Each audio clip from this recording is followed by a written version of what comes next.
नमस्कार किसान भाई और मेरे साथियों, अतुल्य कृषि में आप सभी का स्वागत है। साथियों, हमारे यहाँ छत्तीसगढ़ में छोटे बड़े बहुत से किसान हैं जो कि बकरी पालन में अभी आना चाहते हैं और हमारी तरह युवा भी अभी बहुत इंटरेस्टेड है बकरी पालन को लेकर के और साथ ही पशुपालन को लेकर के।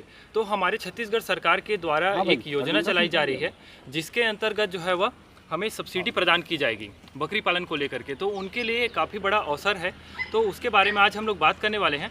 हम जो एक छत्तीसगढ़ में जो योजना चल रही है, स्कीम चल रही है, उसकी सारी जानकारी हम लेने वाले हैं सर से। नोवेश्वर जी जो है गोट फार्मिंग में लेकर के पशुपालन में काफ़ी अच्छी हाईटेक तरीके से फार्मिंग करते हैं और इनको काफ़ी पुरस्कार भी मिले हुए हैं।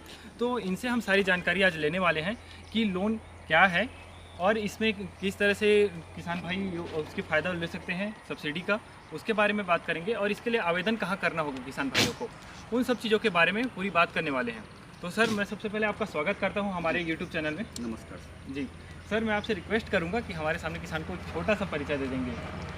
मैं नोवेश्वर कुमार, ग्राम भरदा, विकासखंड दुर्ग, जिला दुर्ग, छत्तीसगढ़ राज्य का रहने वाला हूँ और मेरा जो पशुपालन की इकाई है वो ग्राम भरदा में ही है, मेरे निवास ग्राम में। और जैसे सर बोल रहे थे बकरी पालन की इकाई, तो पिछले वर्ष अलग अलग जिला में अलग अलग विकास खंड में कहीं 5 बकरी प्लस 1 बकरा अनुदान में दिया गया है और कहीं पर 10 बकरी और 1 बकरा अनुदान में दिया गया है। जी। और बकरी पालन के लोन की बात करें तो अभी जो पूरे छत्तीसगढ़ में चल रहा है जी 1 लाख रुपए में 30 बकरी प्लस 2 बकरे का एक योजना दिया जा रहा है। उसमें 30 बकरी और 2 बकरी 30 बकरी और 2 बकरा खरीदना है 1 लाख रुपए का। जी जी उन लोग का राशि है 1 लाख रुपए। इसको जी। मैं व्यक्तिगत बोला हूँ साहब को जाके 1 लाख में संभव नहीं है करके जी इसको बढ़ाया जाए, जी। क्योंकि सर 1 लाख में तो ये 30,000 का तो मेरा बकरा ही है, बकरा ही आ जाएगा। तो मैं वो व्यक्तिगत, लेकिन अभी तक वो सुधार नहीं हुआ है राशि का उसमें। जी जी तो उसमें 25% अनुदान है ओबीसी को और सामान्य। जी अनुसूचित जनजाति और जाति को 33.33% का अनुदान है।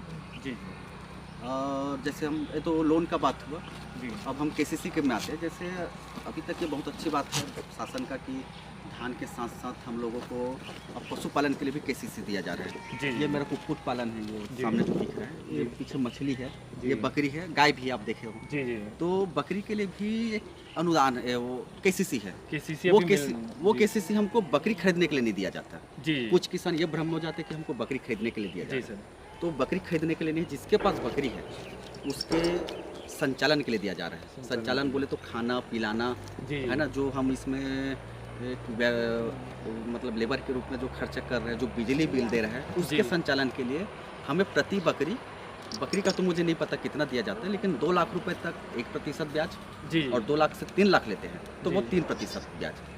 गाय में 25,750 रुपये प्रति गाय का है केसीसी, जी और मुर्गी में भी है वैसे, जी सर। मुर्गी में भी। तो सर, इसके लिए आवेदन कहाँ करना होगा किसान भाइयों इसके लिए आवेदन देना पड़ेगा हमारे जो AVF है, जी हर 4-5 गांव में एक AVF रहते हैं, जी पशु चिकित्सक रहते हैं, जी सहायक पशु चिकित्सा अधिकारी बोलते हैं हम लोग। जी उसके पास सबसे पहले तो आपको जिस बैंक से लोन लेना है, जी जिला सहकारी से लेना है कि अन्य बैंक से लेना है कि समिति से लेना है, वो जी। किसान के ऊपर है।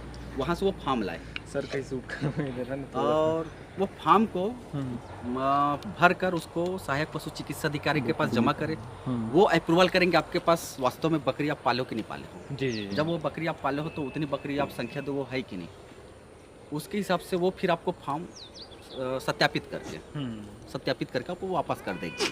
वो फॉर्म को हमको बैंक में जमा करने, फिर जिस बैंक से आप लिए हो, जी जी फिर वहाँ से अप्रूवल हो जाएगा लोन। जी सर।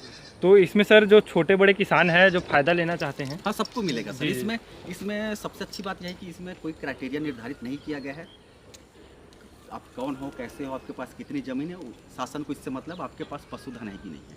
जी लेकिन लोन लेने के लिए ज़मीन होना आवश्यक है। जी सर। ज़मीन होना आवश्यक है, क्योंकि किस बेस पे देंगे वो लोग लोन। जी लोन की रिकवरी भी उनको तो चाहिए ना, जी तो ज़मीन आवश्यक है। शायद तक जहाँ तक मुझे जानकारी है, जी। ज़मीन आवश्यक है, चाहे आपके पास आधा एकड़ रहे चाहे 1 एकड़ रहे। तो सर, अभी आपने लोन का फ़ायदा लिया है कि नहीं, मैं लोन नहीं लिया हूँ सर जी इसमें। जी मैं लोन नहीं लिया हूँ, लेकिन अभी मेरा लोन के लिए गया हुआ है, जी फॉर्म चला गया मेरे AVF के पास और जी। वो कंप्लीट हो भी चुका है। अप्रूवल होने बकरी के के बाद लिए। फिर आपको बकरी के लिए मैं 3 लाख निकाल रहा जी। हूँ और ये मुर्गी के लिए 3 लाख का केसीसी जी। निकाल रहा हूँ।